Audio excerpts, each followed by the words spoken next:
Síguenos, @Factores de Poder. Suscríbete en nuestro canal de YouTube. Activa las notificaciones y mantente informado. En Decoamis ofrecemos soluciones integrales de revestimientos para cualquier espacio. Innovamos constantemente nuestra gama de productos: vinil, porcelanato y deck, grama artificial decorativa o deportiva. En Decoamis te respaldamos con personal especializado y la mejor asesoría. Nos adaptamos a tus requerimientos de tránsito, durabilidad y decoración. Conviértete en distribuidor y explora innovadores productos de revestimiento a precios competitivos. Decoamis, revestimos tus ideas.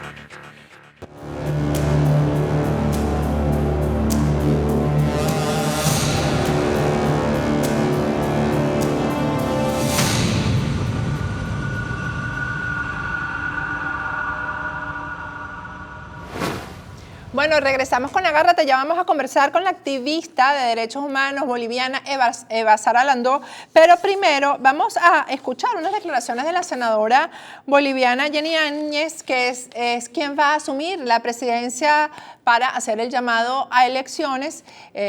Sería este el gobierno de transición después del cese de la usurpación. Vamos a ver lo que dice o lo que dijo en una de sus declaraciones la senadora.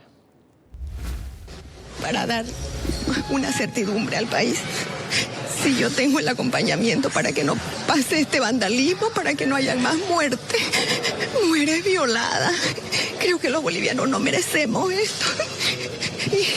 Y es urgente que le demos una certidumbre a la gente.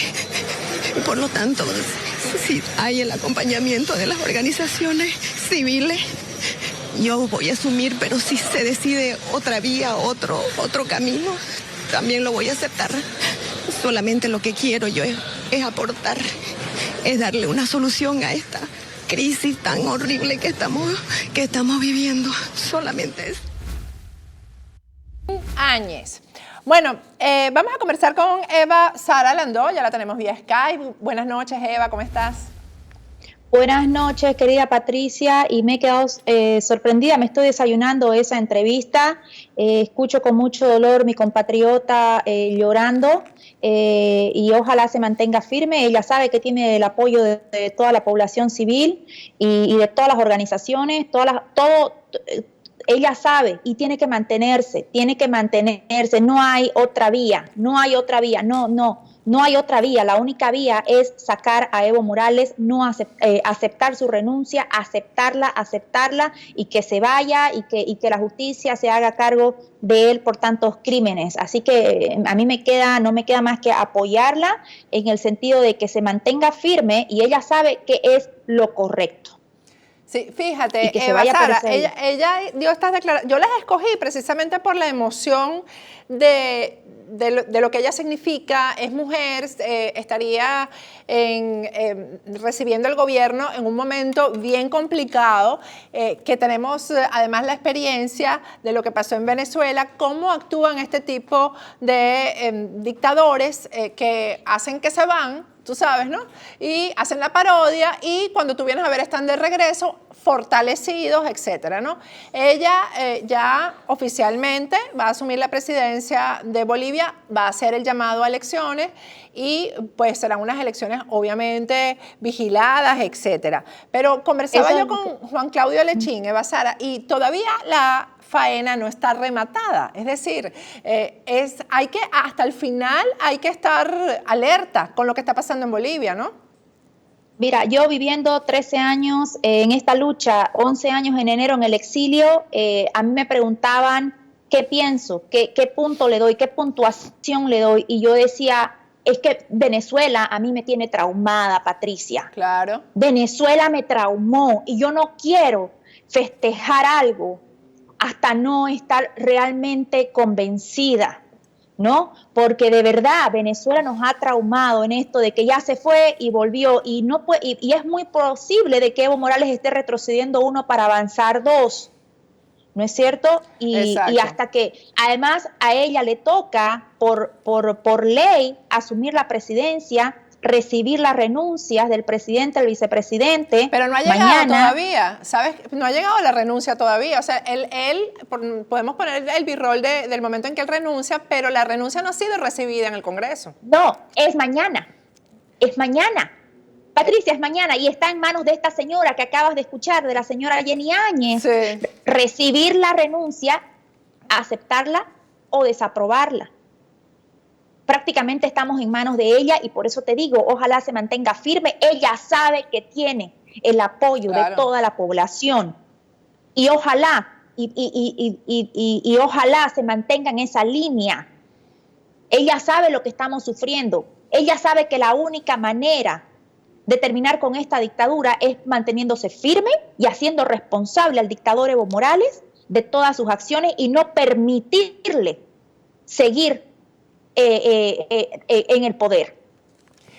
Eva Sara, mañana es mi reina, es mañana cuando ella tiene que llamar a sesión para recibir las cartas y etcétera, y el proceso, ¿no? El proceso que lleva esto. Exacto. Pero es mañana. Fíjate, hay algunos comentarios en las redes, sobre todo, que es donde se debaten los temas a nivel mundial, creo yo, que habla de las diferencias entre, por ejemplo, entre Evo Morales y lo que fue el Hugo Chávez de abril, ¿no? Del 2002.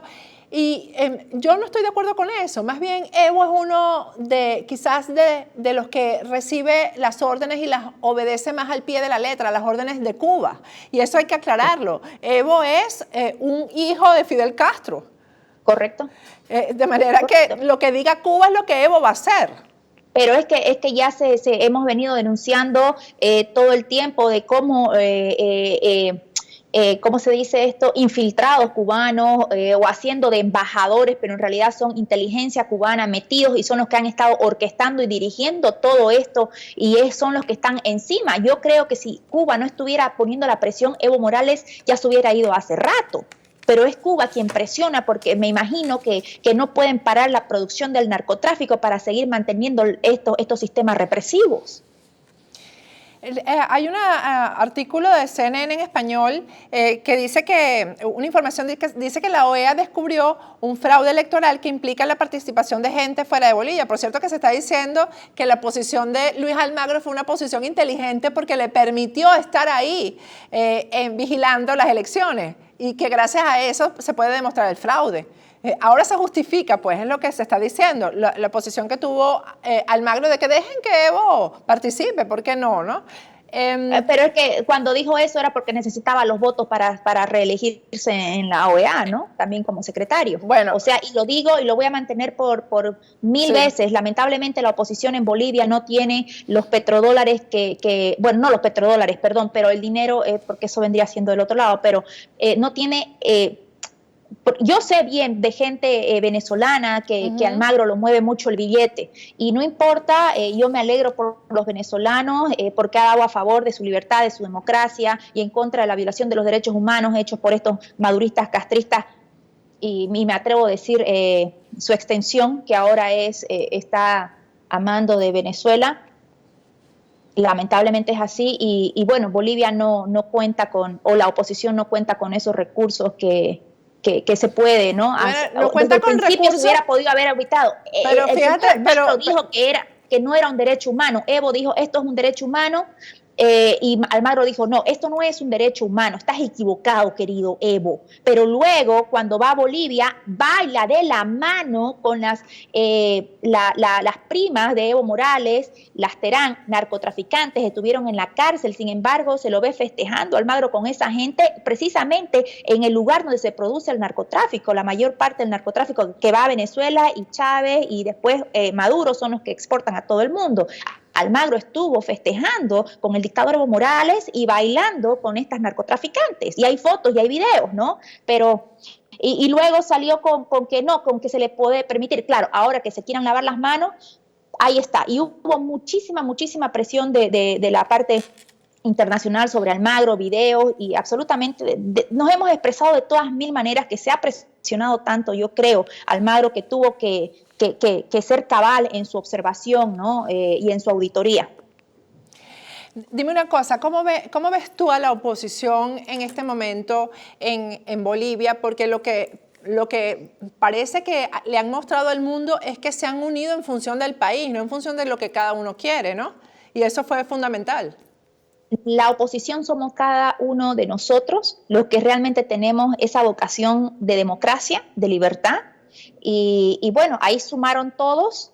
Han habido algunos candidatos que estuvieron ahí temblando y no sabían para dónde soplaba el viento, pero la presión del pueblo boliviano es lo que los ha mantenido encaminados a donde tiene que ser para poder terminar con esta dictadura, ¿no? O sea, cada vez que ellos se acercaban a Evo, entonces empezábamos nosotros a través de las redes a darle qué te pasa, vestido aquí, entonces otra vez se encaminaban. Ya va, Sara, ya va, porque vamos a poner un poquito en orden esto, en el sentido de que yo quiero que tú me especifiques cuál fue el orden de los factores aquí, ¿ok?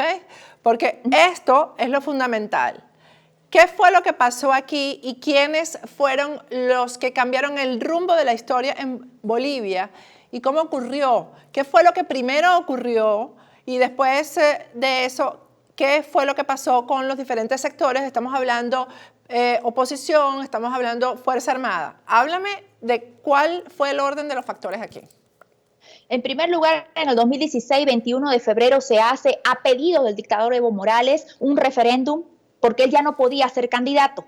Pero él dice, no, vamos a un referéndum y que el pueblo decida. El pueblo decidió, no, Evo, tú no eres candidato. Atropelló absolutamente todo el dictador y se va a primarias, donde participaron cada quien, los opositores funcionales, y Evo Morales participan en unas primarias donde los únicos candidatos por su propio partido, Evo competía con Evo, Mesa competía con Mesa, Ortiz competía con Ortiz. O sea, fue más o menos una estadística, a ver por qué lugar iban. Solamente el 30% de los seguidores de Evo Morales participaron en esas elecciones, o sea, otra vez derrotado en sus primarias, ¿no es cierto? Porque se pudo demostrar que ni siquiera el 50% de su gente participó. Después atropella todo esto, no le importa, el Tribunal Constitucional agarra, le dan todo el favor a Evo Morales, le permiten ser candidato nuevamente y llegamos a esta ilegítima elección con un ilegítimo candidato. Después de eso se ve que o sea, teníamos que hacer presión, se va a un cabildo donde había más de 1,5 millones de personas, que lo lidera el presidente del Comité Cívico Pro Santa Cruz, Luis Fernando Camacho, y después de eso ha sido protesta, presión, llegaron las elecciones, se demostró el fraude y no hemos parado. Son 20 días con el país paralizado, ¿no? En el momento, como vuelvo a repetir, se han querido como que por el miedo, por el temor, por la conveniencia, algunos opositores han querido salirse, pero el señor Camacho es una persona que está decidido decidido en su liderazgo para llevarnos en el camino correcto y no desviarse. Y cada persona que ha querido desviarse, se lo ha llamado, se ha llamado la atención a través de los medios, todos hemos presionado y esa persona se ha vuelto a encaminar para conseguir el objetivo. O sea que sí hubo intentos de negociación con Evo, hubo intentos de la oposición. Entonces, mira, por ejemplo, ya se sabía que la segunda vuelta iba a ser otro fraude y el señor Mesa salió diciendo de que, bueno, iremos a segunda vuelta, ¿qué tal? Pero él quería seguir siendo candidato. Entonces ahí es donde Camacho otra vez y el pueblo, porque lo que en realidad Camacho hace es expresar la voz del pueblo y el pueblo dice no. ¿Y de dónde salió Camacho? ¿De dónde salió Camacho?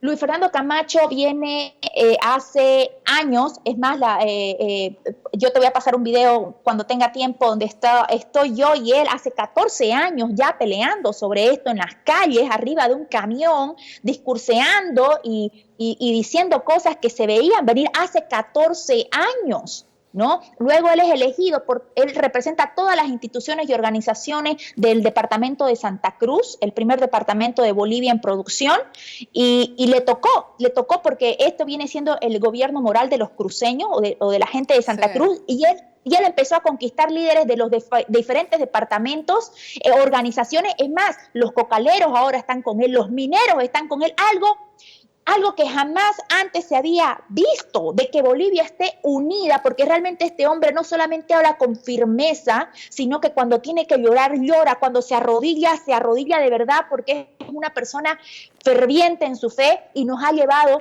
a no disparar una bala, a no a que no hayan conflictos en 20 días de paro, donde la gente ya está nerviosa, en cualquier otro lugar habría una explosión y no ha existido en esos 20. Los muertos son nuestros caídos, que Evo Morales le ha quitado la vida, y estamos en eso, o sea, manteniendo la paz, nos hemos reencontrado como bolivianos y Luis Fernando Camacho nos ha dado esa luz, ese camino. ¿Y tú crees que la Fuerza Armada actuó finalmente? ¿Por qué razón? ¿Cómo tomaron la decisión ya de decirle a Evo, hasta aquí llegamos y nos ponemos del lado de la gente y de este liderazgo político? La presión de todos los sectores y organizaciones cuando se dieron cuenta de que no iban a dispararle al hermano, cuando hubieron policías que cuando salían a reprimir se topaban con la hija, con la abuela, con el nieto, con todo el mundo. Entonces era como que, ¿qué estamos haciendo, no? Y al final son muy poquitos los que siguen con el dictador, pero la mayoría decidió de que primero está Bolivia. Y ese es el mensaje, primero está Bolivia y no van a disparar contra su pueblo. ¿Qué crees que le espera a Bolivia, Eva Sara? Porque, bueno, obviamente vienen unas elecciones, ¿quiénes van a ser los candidatos? ¿Qué crees que viene en ese país que siempre estará bajo la amenaza del socialismo del siglo XXI, de Cuba, de lo que tenemos en la región? Querida Patricia, vuelvo a repetirte desde el principio, yo tengo el trauma de Venezuela. No puedo ni siquiera pensar en quién serían, en quiénes van a ser, en cómo va a terminar esto, hasta que yo no vea parir de verdad esta libertad, que nazca esta democracia. A mí me cuesta mucho decir o pensar qué es lo que va a pasar. Estamos viviendo el día a día, liderados por Luis Fernando Camacho y siguiendo con disciplina lo que se va pidiendo, y eso creo que nos está llevando a salir más rápido de lo que yo jamás me imaginé. Pero me queda ese miedito de expresarme, qué pasa después, qué viene, porque realmente yo vivo 11 años en el exilio, he estado con ustedes en manifestaciones en Miami, los he estado acompañando y tengo ese miedito, tengo ese temor, tengo ese trauma que nos ha dejado Venezuela. Bueno, esperemos que no sea así y que haya una movilización a nivel regional para que después de Bolivia venga Venezuela, Nicaragua, etcétera, ¿no? Amén y amén. Y digamos amén. Y regresemos todos a nuestra casita, Eva Sara. Sí, Patricia, y realmente cuando yo te escucho hablar, yo soy tu seguidora número 1 y ahí te comento, sabes que no estás equivocada en nada, hermana, no importa que te ataquen, no estás equivocada, lo que dices, hermana, es lo que la gente ve, que se quieran hacer los ciegos es otra cosa, y Venezuela creyó, confió, pero lamentablemente vamos a salir de esto, yo tenía la esperanza de Venezuela porque decía, cuando caiga el dictador Maduro va a haber un efecto dominó para Bolivia. Como que fue al contrario. Ahora resulta que ahora cambió el escenario, pero estamos ahí para apoyarlos y para demostrarles de que esta unidad verdadera es la fuerza, sin políticos funcionales. La unidad, exactamente, pero con un Camacho al frente, ¿sabes? Con un Camacho al frente que tenga el valor de decirle, vos o tú, no sé si entienden cuando digo vos, claro. Vos estás por el camino, vos sos un vendido, vos sos un traidor, vos esto, apuntando, como lo haces tú, Patricia, que no te callas nada. Líderes como esos son los que necesitamos en Venezuela para desenmascarar a todos los funcionales que son los que tienen sometido a ese pueblo, y a mi pueblo también lo tenían, porque ¿qué hizo Luis Fernando Camacho? A todos estos empresarios que andan fomentando la dictadura y apoyando la dictadura, le dijo, ustedes tienen que renunciar a sus puestos como empresarios porque ustedes han venido alimentando esta dictadura. Entonces, sin callarse, no importa que fue tu amigo, no importa, primero está Bolivia, no importa si es tu compadre. Primero es el país. Primero es el país, la libertad de un país, ¿no? Bueno, hay que hacer #necesitamos nuestro Camacho. Necesitamos nuestro Camacho. Sí, macho Camacho para Venezuela, un macho Camacho para Venezuela. Yo sé que vamos a salir de esto y sé que esta es una gotita que necesita el vaso para rebalsar y que todo Sudamérica y todos los que estamos bajo este socialismo del siglo XXI, bajo las influencias de este maldito castrochavismo, salgamos rápido, hermana, y voy a volver a Miami, te voy a abrazar, te voy a besar, cuando festejemos juntas y cada quien parta a destino donde nos vieron nacer. Amén, qué bella. Gracias, Eva Sara. Muchísimas gracias. Gracias, hermana, gracias. Bueno, vamos a ir a un corte con este bello mensaje. Necesitamos nuestro Camacho en Venezuela y en toda la región. Pero primero te quiero recomendar, si eres un emprendedor y quieres poner a producir tu dinero de forma pasiva, si tienes un dinero ahorrado, pero lo quieres invertir, quieres hacerlo reproducir, quieres ponerlo a producir, pero te da miedo perderlo en el camino con una mala inversión, yo te recomiendo que consultes con tu asesor global. Visita su página web, ahí la tienes en pantalla, porque ellos te van a ayudar en todo el proceso de la conformación de tu emprendimiento, de tu empresa, desde escoger los proveedores correctos hasta seleccionar el personal calificado para cada una de las etapas y de los sectores de la empresa que vas a emprender. Visita su página web o comunícate con ellos vía telefónica. Vamos a ir a un corte y al regreso vamos a hablar de elecciones, porque mientras se ha demostrado que las elecciones son la forma de que estos dictadores lleguen al poder y se legitimen, pues en Venezuela estamos caminando hacia unas elecciones. Viene Adriana Vigilanza para explicarnos una vez más cómo se manejan estas elecciones en los regímenes dictatoriales como Venezuela, Ecuador, bueno, ya Ecuador no, tratan de hacerlo, como se manejó en Ecuador, Nicaragua, el caso también de Bolivia, y trataba de decir en la conversación con Eva Sara que CNN dice que aparentemente ha descubierto la OEA que hay un chileno experto que trabajó con Insulsa en la OEA, que era quien manejaba la operación del fraude, y ahora dicen que es lo que puede haber pasado en Venezuela y Nicaragua, que tenían un servidor electrónico en Panamá desde donde enviaban y cambiaban los datos electorales. Todo esto habrá que investigarlo porque esto afecta a toda la región, afecta a la libertad, afecta a los derechos humanos, nos afecta a todos. Vamos a un corte y al regreso vamos a seguir con Agárrate. Viene Adriana Vigilanza.